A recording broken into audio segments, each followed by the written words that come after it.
if someone's listening and thinking, okay, what type of vegetable oil should I be using at home? Is there a winner when it comes to these most common ones? I know like they have slightly different fat profiles and antioxidant profiles, or are they all relatively similar?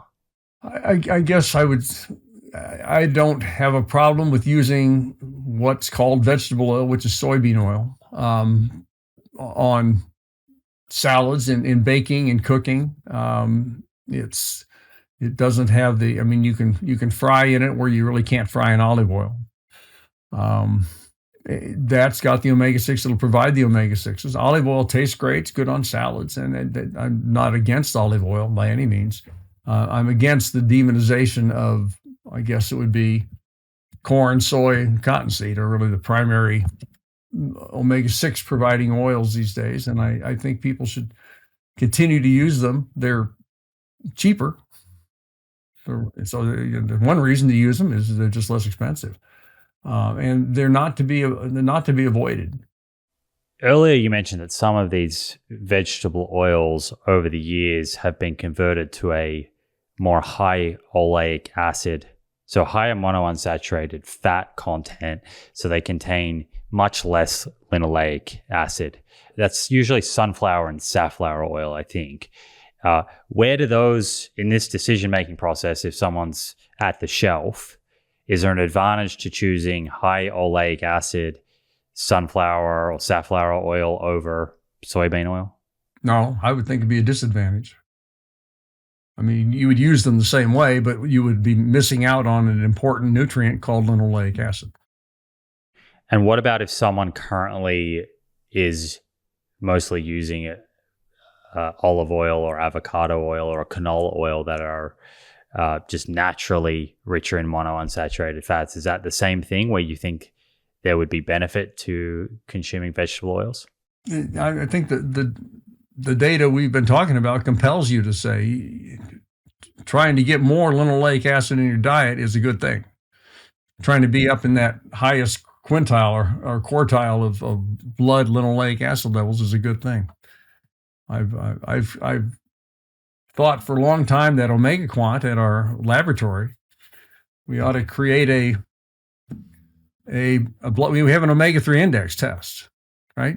Where you measure your omega-3 levels with a dried blood spot. I'd love to have a linoleic acid test and say, you ought to be up here. Set your target high, but everybody keeps telling me, wait a minute, don't do that. Well, I think you might sell a lot of those for a different reason, Bill. I think there'll be a lot of people will adopt that test similar to the CGMs and perhaps think the lower the better. They'll be trying to flatline it. That could be. Well, they'll have to be ignoring our report that goes along with it then. Then they'll be wanting to be in the red, right? How do you feel about linoleic acid coming from nuts and seeds versus the oils of nuts and seeds? Does that matter? I mean, I think that's that's probably the one of the best ways to get it. I don't have a problem with that at all. I think that's a great way to get linoleic acid from nut seeds, walnuts, things like that. You just don't get that much.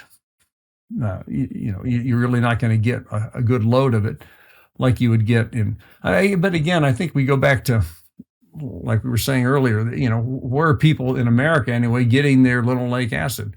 From fried chicken. They're getting from pastries, bakery goods, things like that's where it is.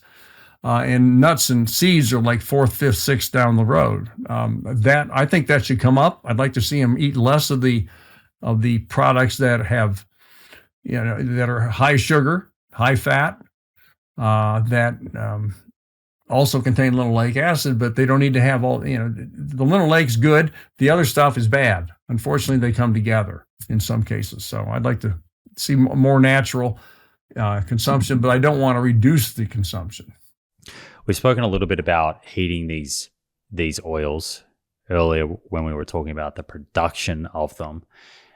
I still think there'll be some people listening thinking, okay, Bill's shared the randomized controlled trial data, the population studies looking at biomarkers, linoleic acid tissue levels. How do we know like how these people were using these vegetable oils in their life? Are they actually safe to cook with? Yeah, and I don't know how they're using them in their lives. Yeah, again, the studies, we looked at blood omega-3, omega-6 levels. Other people have looked at dietary omega-6 levels, so they would have a better idea of exactly what foods people were eating. And so I don't know. I assume that when you do these food frequency questionnaires, you're saying how often you eat certain kinds of foods, and we know the linoleic acid content of those foods. I'm not convinced that the heating argument there's any substance behind it other than just fear. I don't know that there's any real damage being done to the oil other than just people screaming that it's a high temperature, therefore it must be bad. It doesn't have to be bad. I mean, just because it's hot. I don't know how hot it gets. I would be surprised if it's 400 degrees. This was also something that other review from Lee et al. That I'll put into the show notes, they relatively comprehensively covered high temperature cooking and the evidence that's looked at that, and their kind of final take-home point from human randomized controlled trial data was that the human research evidence suggests that seed oils are relatively safe for cooking. Yeah, I wouldn't be surprised. I mean, that makes sense to me. I am absolutely excited to share an exclusive offer with the Proof community. This is a limited time offer just for my audience, and no doctor referral is needed. Function Health is a comprehensive at-home blood testing service that gives you access to over 100 biomarkers, covering everything from heart, liver, kidney, and metabolic health to hormone levels, inflammation, and nutrient status. That, my friends, is 5 times more testing than the average physical. I chose Function for my own blood work and to be a sponsor of this show because they are the best in the world when it comes to helping you understand and own your health. It's true, the depth and quality of their testing is unrivaled. And as regular listeners of this show will know, you cannot optimize what you don't measure. Don't guess, test. Use Function to know exactly where your health is today, and then intervene with evidence-based medicine and lifestyle changes to feel your best and reduce your risk of chronic disease. With Function, you get access to very important markers like Lp(a), a genetically driven cardiovascular risk factor, ApoB, the most predictive marker of atherosclerosis, and LH and FSH, reproductive hormones typically missing from standard lab panels. It's not uncommon for these biomarkers and others to be elevated. For example, over 50% of Function members have an ApoB level, and over 20% have an Lp(a) level that is above the optimal range. You can even add on harder to access tests like cystatin C, a very sensitive marker of kidney function, as well as selenium and iodine, nutrients that are essential for thyroid and overall health, yet rarely tested. So what are you waiting for? Run over to functionhealth.com/Simon Hill today and be one of 1,000 listeners to score a $100 credit. That's functionhealth.com/Simon Hill.